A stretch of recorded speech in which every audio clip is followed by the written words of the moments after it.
तो आज हम आपको बताएंगे कक्षा 12 के पद्यांश कवि के जीवन परिचय के बारे में। हमने आपको जो मैथिली शरण गुप्त थे उनका जीवन परिचय बता दिया है। इसमें इसका दूसरा जीवन परिचय है जयशंकर प्रसाद पद्यांश में। हमने आपको जो गद्यांश था उसमें लेखक परिचय होते हैं, पद्यांश में कवि परिचय होते हैं। हमने आपको लेखक परिचय पढ़ा दिए हैं जो कि 3 थे, मतलब आपको सिर्फ 3 ही याद करना है। थे तो बहुत सारे लेकिन आपको सिर्फ 3 ही याद करने हैं और आपके 5 में से 5 नंबर पूरे क्लियर हो जाएंगे। तो इसमें भी आपको 3 ही याद करने हैं, 3 गद्यांश में और 3 पद्यांश में। आपको 3 ही याद करने हैं और आपके 10 नंबर क्लियर हो जाएंगे। इसमें इनका जीवन परिचय है जयशंकर प्रसाद जी का है। यहाँ पर आपको मेन ही लिखना है, इतना तो आप समझ ही गए होंगे। मैंने आपको इतनी सारी वीडियोस में लिखकर बता दिया है। तो पहले इनका जन्म देखते हैं। इनका जन्म हुआ था सन 1879 ईस्वी को। अब इनके जन्म स्थान पर आते हैं। इनका जन्म स्थान हुआ था काशी के सुगनी साहू नामक क्या हुआ था गांव में हुआ था। इनकी प्रमुख रचना है आंसू लहर झरना। कहानी है इनकी प्रमुख इंद्रजाल। अब इनकी मृत्यु पर आते हैं। इनकी मृत्यु कब हुई थी? 14 जनवरी 1937 ईस्वी को। आपको पेपर में ऐसे ही लिखना है जैसे मैंने लिखा है ना, यहाँ पर आपको सेम ऐसे ही लिखना है और आपके पूरे में से मतलब 5 में से 5 अंक पूरे आ जाएंगे। अब यहाँ पर लिखना है आपको जीवन परिचय, हेडिंग डालनी है। फिर नीचे लिखना है ब्लू पेन से जयशंकर प्रसाद का जन्म सन 1879 ईस्वी। ये आपको ब्लैक से ही लिखना है।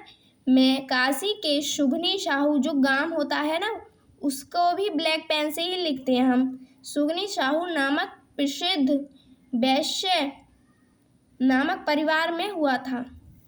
वैश्य नामक परिवार में हुआ था। इनके पिता का नाम क्या था? देवी प्रसाद था। ये भी आप ब्लैक से डाल देना। ये तंबाकू के क्या थे? एक प्रसिद्ध व्यापारी थे। व्यापारी आप जानते हो, जैसे कि व्यापार करते हैं कोई, जैसे कि गांव में फेरी लगाने वाले आते हैं और जैसे चूड़ियों के फेरी लगाने वाले मान लेते हैं। अगर वो फेरी लगाते हैं, वो जहाँ से खरीद कर लाते हैं वो एक प्रसिद्ध होते हैं, मतलब प्रसिद्ध व्यापारी होते हैं, तो उनको ही हम कहते हैं व्यापारी थे। बचपन में ही इनके पिता की मृत्यु हो गई। क्या होगी? मृत्यु हो गई, या फिर यहाँ पर लिखा है मृत्यु हो गई। बाद में इनकी प्रारंभिक शिक्षा घर पर ही हुई। जब पिता की मृत्यु हो जाएगी तो बच्चे की शिक्षा तो बंद ही हो जाएगी, परंतु इनकी शिक्षा कहाँ पर हुई? घर पर ही हुई। और घर पर इन्होंने हिंदी, अंग्रेजी, संस्कृत, उर्दू, फारसी का गहन अध्ययन किया। इनका बचपन बहुत सुख से बीता। किसी खुशी से, मतलब कोई परेशानी नहीं, कोई दुख तकलीफ कुछ भी नहीं, सिर्फ और सिर्फ सुख से बीता। परंतु दानी होने के कारण, आप जानते हो कुछ दानी लोग ऐसे होते हैं कि अपना सब कुछ, राजकाज सब कुछ दान कर देते हैं, ऐसे ही ये थे। दानी होने के कारण इनके ऊपर कर्ज हो गया। मतलब कोई भी इनके दर पर आता मांगने, जैसे भिखारी आते हैं तो उन्हें जो जयशंकर प्रसाद थे वो अपना सब कुछ दे देते थे, मतलब किसी से भी मना नहीं करते थे। इसलिए ये क्या थे? दानी थे। और देते देते ये खुद ही गरीब हो गए, इसलिए इनके ऊपर क्या आ गया? कर्ज हो गया। अपनी बची हुई जमीन में से कुछ भाग बेचकर, अब इनकी जमीन बच गई। जब इनके पास कोई धन नहीं रहा तो इनके पास सिर्फ जमीन बची, उसमें से कुछ जमीन बेचकर अपना कर्ज से छुटकारा पाया इन्होंने। फिर इसमें आगे दिया गया है अपने जीवन में कभी इन्होंने अपने व्यवसाय, अब व्यवसाय जानते हो आप, व्यवसाय किसे कहते हैं? अब इसमें व्यवसाय उसे कहते हैं जैसे कि कोई इंसान काम करता है, जैसे कि कोई टीचर है, टीचर का काम कर रहा है तो उससे क्या मिल रहा है? पैसे मिल रहे हैं, तो वो उन पैसों से अपना घर का खर्चा मतलब ठीक से चला पाएगा। और ऐसे एक और मान लेते हो, जैसे कि कोई जज है या फिर वकील है, वो वकालत किस लिए कर रहे हैं? अपने उनके पास पैसा आए इसलिए ही तो कर रहे हैं। वही उनका क्या है? व्यवसाय है।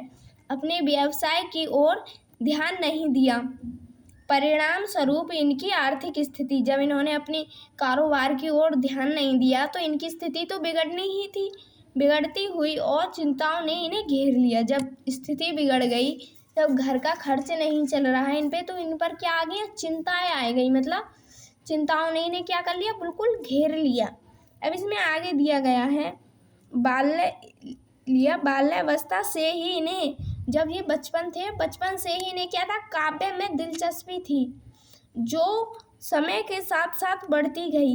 ये बड़े स्वाभिमानी थे, अपनी कहानी अथवा कविता के लिए पुरस्कार के रूप में 1 भी रुपया नहीं लेते थे। मतलब जो किसी को कहानी सुनाते थे, जैसे कि कोई सिंगर है, वो गाना गा रहा है, लेकिन वो उसके बदले में पैसे तो ले रहा है, लेकिन जो जयशंकर प्रसाद जी थे वो बिल्कुल पैसे नहीं लेते थे, चाहे उनको पुरस्कार के रूप में दे या किसी के भी रूप में दे, लेकिन वो 1 भी पैसे नहीं लेते थे।